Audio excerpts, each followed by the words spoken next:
Hi, I'm Nathan Tannenbaum. These are just some of the stories that are coming from the Las Vegas Review-Journal in print and online. Heading into the Memorial Day holiday weekend, state lawmakers in Carson City may not be as likely as the rest of us to be thinking about picnics and some kind of getaway, unless it's an effort to get away from the potential for political gridlock and strained tempers as real and self-imposed deadlines loom on taxes and the Nevada budget. And one of the big stories Thursday was an overnight gathering of the state Senate.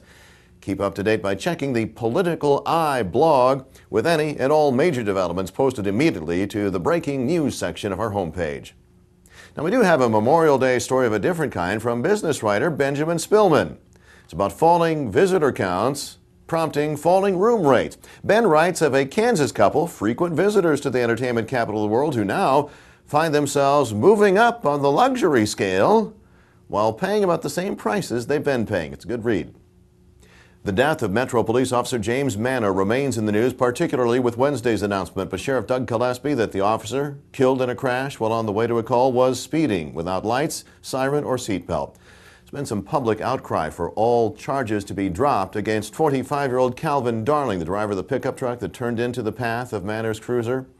Well, Thursday evening, Manor's name was included in a ceremony honoring all officers killed in the line of duty, marking the dedication of the Southern Nevada Law Enforcement Memorial Statue. Remember the one that kind of stopped traffic recently on its way to its permanent home at Police Memorial Park at the Police Training Academy up near Cheyenne and the 215. Look for photos and continuing coverage, both in print and online. The late Danny Gans was remembered Thursday in what was originally scheduled as a simple memorial service. And I'm sure Danny did. He made a lot of people happy.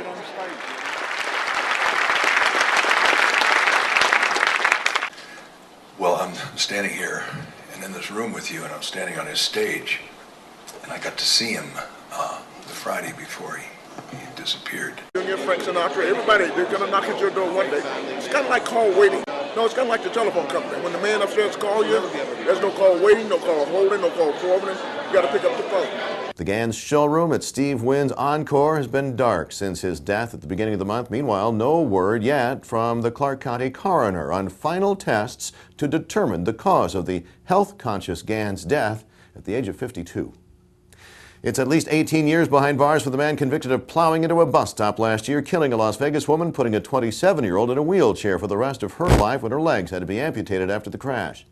The Review-Journal's David Kihara has the emotional story of Stephen Murray's sentencing hearing, in which the wheelchair-bound Portia Hughes told Murray, "No amount of time will bring back my legs." Now, she's become friends with the daughter of Patricia Hoff, the woman killed in the July 2008 incident. Murray, with 4 DUI convictions on his record, told the court, "I know it's not enough," saying, "I'm sorry." Well, it is not your ordinary Finally Friday. No, sir. This is the Finally Friday, kicking off the unofficial start of summer, Memorial Day weekend. This week's Neon is up to the task of keeping you filled in on the tons of things to see and do, places to eat, beginning with the cover story on 19-year-old country singing sensation Taylor Swift in concert Saturday night at the Mandalay Bay Event Center. Now, inside, there's everything from UFC 98 to a public pool opening for the season to Saturday evening's Jazz in the Park concert featuring Delfeayo Marsalis, yep, from the famous Marsalis musical family. Now, the weather. The overall pattern heading into and through the holiday weekend is mostly sunny with on-again, off-again chances for widely scattered isolated thunderstorms every other day or so. Temperatures not going to be changing a whole lot as afternoon highs hang in the low to mid-90s while overnight lows stay in the low 70s or thereabouts. For breaking news 24/7, you're at the right spot. ReviewJournal.com.